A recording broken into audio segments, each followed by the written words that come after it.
शुरू से ना। तो लॉजिक में लॉजिके शब्द जो बना हुआ है हमारा, लॉजिक शब्द जो बना हुआ है वो लॉजिके से बना हुआ है, और लॉजिके का जो मीनिंग है वो है थॉट। थॉट का अर्थ होता है विचार।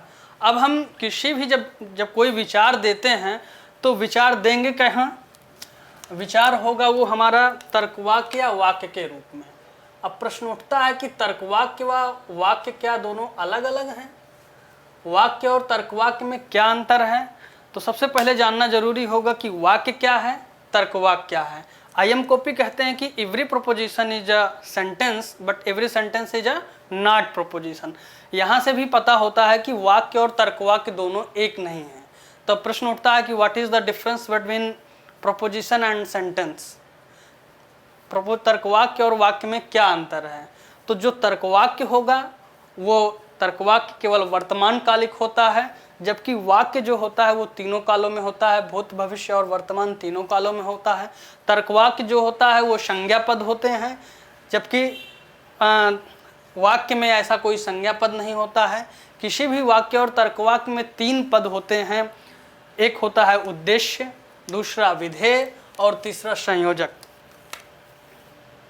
उद्देश्य क्या है? जिसके बारे में कुछ कहा जाए वह उद्देश्य है।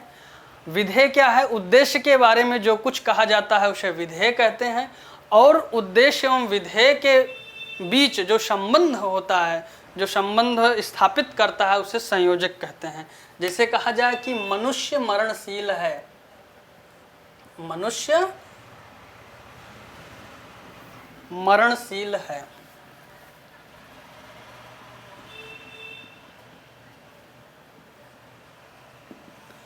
तो मनुष्य जो है ये हमारा है सब्जेक्ट, जो मरणशील है ये हमारा है प्रेडिकेट,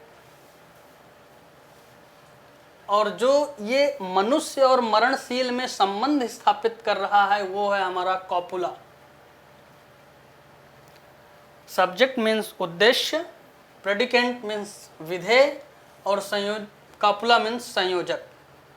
तो हम जान गए कि किसी भी प्रोपोजिशन में 3 चीजें हैं, उद्देश्य, विधेय और संयोजक। प्रोपोजिशन की प्रकृति के बाद प्रश्न उठता है कि प्रोपोजिशन होते कितने प्रकार के हैं, तर्कवाक्य को कितने भागों में बांटा जा सकता है। तो हम देखेंगे कि तर्कवाक्य जो हैं हमारे वो मुख्यतः 2 प्रकार से हैं। एक तो गुण के आधार पर और एक परिमाण के आधार पर।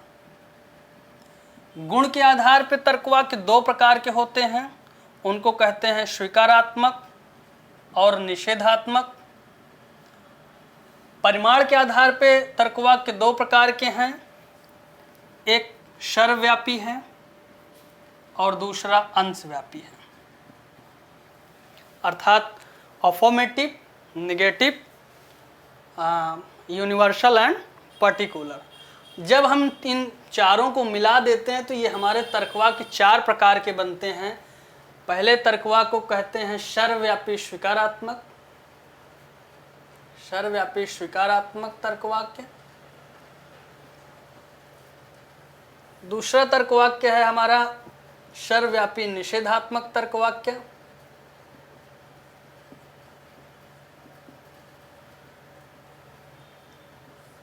तीसरा तर्कवाक्य है हमारा अंशव्यापी स्वीकारात्मक तर्कवाक्य।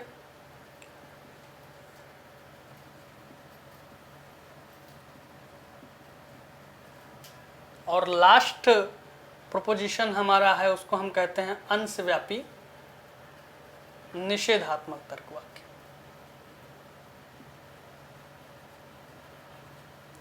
तो बार बार हम इसे सर्वव्यापी स्वीकारात्मक, सर्वव्यापी निषेधात्मक, अंशव्यापी स्वीकारात्मक और अंशव्यापी निषेधात्मक न कह के इनको हम प्रतीक के रूप में जानेंगे। और प्रतीक के रूप में इनका जब हम प्रतीकीकरण करेंगे तो वो हमारा हो जाएगा सर्वव्यापी स्वीकारात्मक तर्कवाक्य को हम ए प्रोपोजिशन कहते हैं, सर्वव्यापी निषेधात्मक तर्कवाक्य को हम ई प्रोपोजिशन कहते हैं, अंशव्यापी स्वीकारात्मक तर्कवाक्य को हम आई प्रोपोजिशन कहते हैं और अंशव्यापी निषेधात्मक प्रोपोजिशन को हम ओ प्रोपोजिशन कहते हैं। तो इस प्रकार से तर्कशास्त्र में हम 4 प्रकार के तर्कवाक्यों की चर्चा करेंगे, ए, ई, आई, ओ।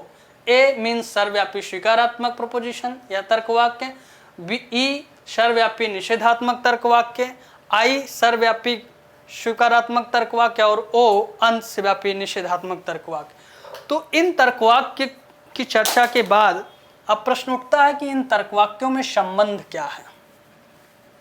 क्या जब घर परिवार में कुछ सदस्य होंगे तो वो कोई न कोई किसी न किसी संबंध में जुड़े होंगे, तो उन तर्कवाक्यों में संबंध क्या है इसको हम देखेंगे।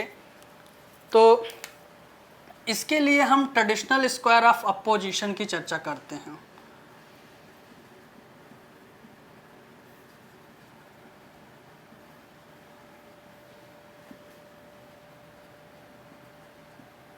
परंपरागत विरोध वर्ग, इनमें हम देखते हैं कि जब 4 प्रकार के तर्कवाक्य हैं तो 4 प्रकार के संबंध होंगे, और इन 4 प्रकार के तर्कवाक्यों को हम एक वर्ग के माध्यम से जानते हैं, इसीलिए हम इसको कहते हैं स्क्वायर अर्थात वर्ग, परंपरागत विरोध वर्ग।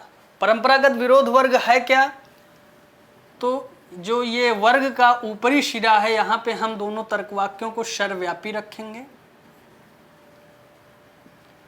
और नीचे के सिरे में हम दोनों तर्कवाक्यों को अंशव्यापी रखेंगे।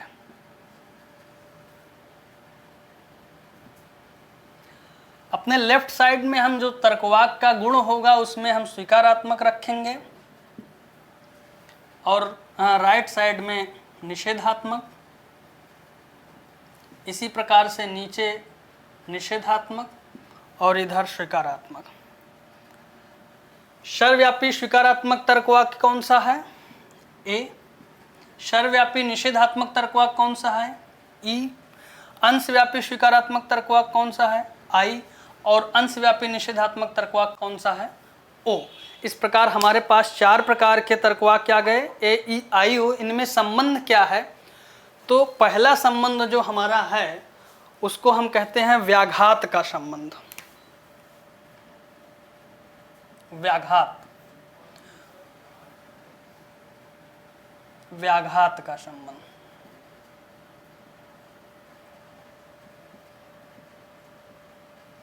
दूसरा संबंध जो हमारा है वो है विपरीत का संबंध। तीसरा संबंध हमारा उपविपरीत या विरुद्ध कहलाता है।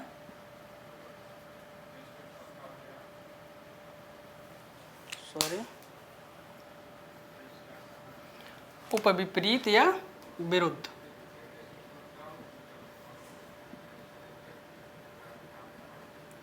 और लास्ट का जो हमारा संबंध है उसको हम उपाश्रयण कहते हैं। आप लोग इसको रीजनिंग में भी पढ़ते होंगे और कुछ लॉजिक की थोड़ा विधा कुछ चेंज है। तो ये जो 4 प्रकार के संबंध हैं हमारे, व्याघात अर्थात कॉन्ट्राडिक्टरी, विपरीत, उपविपरीत और उपाश्रयण। अब प्रश्न उठता है कि व्याघात क्या है, इसको हम परिभाषित कैसे करेंगे? तो हम परिभाषा को रटेंगे नहीं बल्कि इस वर्ग के आधार पे हम बनाएंगे। एक चीज हम क्लियर करना चाहेंगे कि ये संबंध तभी होंगे जब, जैसे संबंध हम मनुष्यों में उसी में संबंध होता है जो एक वर्ग के होते हैं, एक परिवार के जब होंगे तभी उनमें संबंध होगा। ठीक उसी प्रकार से इन तर्कवाक्यों में संबंध तभी होगा जब इनके उद्देश्य और विधेय समान होंगे। जब उद्देश्य और विधेय समान नहीं होंगे तो उनके मध्य संबंध नहीं बताया जा सकता है। तो पहली प्रक्रिया ये होगी कि इनके उद्देश्य और विधेय समान होना चाहिए। अब हम व्याघात की अगर परिभाषा बनाएं, अब हमने मान लिया कि इन चारों तर्कवाक्य जो हमारे पास हैं ए, ई, आई, ओ, इनके चारों के उद्देश्य और विधेय समान हैं।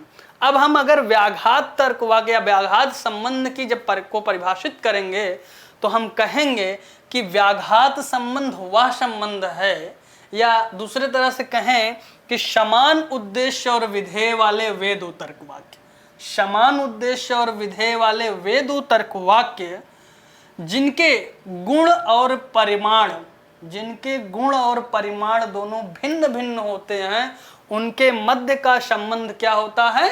व्याघात संबंध होता है। यहाँ देखिए इसका गुण क्या है? स्वीकारात्मक, और इसका गुण क्या है? निषेधात्मक। इसका परिमाण क्या है? सर्वव्यापी, और इसका परिमाण क्या है, अंशव्यापी। ठीक उसी प्रकार से हम अगर ई और आई को देखें तो इसका परिमाण सर्वव्यापी है, इसका परिमाण अंशव्यापी है, इसका गुण निषेधात्मक है और इसका गुण स्वीकारात्मक है। अर्थात समान उद्देश्य और विधेय वाले वे दो तर्कवाक्य जिनके गुण और परिमाण परस्पर भिन्न हैं, उनके मध्य का संबंध व्याघात संबंध होगा। अर्थात व्याघात संबंध किन किन तर्कवाक्यों के बीच होगा, ए और ओ तथा आई और ई, इनके मध्य का संबंध व्याघात संबंध होगा। और एक चीज जान लीजिए कि जिनके मध्य व्याघात संबंध होगा, अगर हम इनके सत्यता मूल्य की बात करें तो व्याघात संबंध का सत्यता मूल्य अगर एक तर्कवाक्य सत्य है तो दूसरा तर्कवाक्य असत्य हो जाएगा। No statement can be both true और फॉल्स। एक साथ दोनों कथन सत्य या असत्य नहीं हो सकते हैं। यदि फर्स्ट प्रोपोजिशन हमारा ट्रू है तो सेकंड प्रोपोजिशन हमारा फॉल्स हो जाएगा। यदि हमारा पहला प्रोपोजिशन असत्य है तो दूसरा तर्कवाक्य हमारा सत्य हो जाएगा। No statement can be both true और फॉल्स। सेकंड हमारा विपरीत संबंध है। विपरीत संबंध को अगर परिभाषित करें, अब आप लोग परिभाषा बना सकेंगे। इनमें इनके गुण और परिमाण को देखें, उद्देश्य और विधेय तो सेम है। इनके गुण और परिमाण को देखें तो इनका गुण भिन्न है और परिमाण समान है। लेकिन हम यहाँ समान परिमाण की को नहीं कहेंगे, क्योंकि समान परिमाण नीचे भी हमारा है। ऊपर दोनों के परिमाण क्या हैं, सर्वव्यापी हैं और यूनिवर्सल हैं, और नीचे दोनों के परिमाण या क्वांटिफायर क्या हैं, पर्टिकुलर या अंशव्यापी हैं। तो समान न कह के हम जब विपरीत की परिभाषा देंगे तो कहेंगे कि समान उद्देश्य और विधेय वाले वे दो तर्कवाक्य जिनका परिमाण सर्वव्यापी हो किंतु गुण परस्पर भिन्न हो, उन दो तर्कवाक्यों के मध्य का संबंध क्या होगा, विपरीत संबंध होगा। ठीक इसी प्रकार से उपविपरीत में समान उद्देश्य और विधेय वाले वे दो तर्कवाक्य जिनके परिमाण अंशव्यापी और गुण परस्पर भिन्न होंगे, उनको हम क्या कहेंगे, उपविपरीत या विरुद्ध संबंध कहेंगे। तो हम इनके सत्यता मूल्य की चर्चा करेंगे आगे। उपाश्रयण संबंध हमारा शेष रहता है, नेक्स्ट क्लास में हम लोग इसको डिस्कस करेंगे। ये बताइए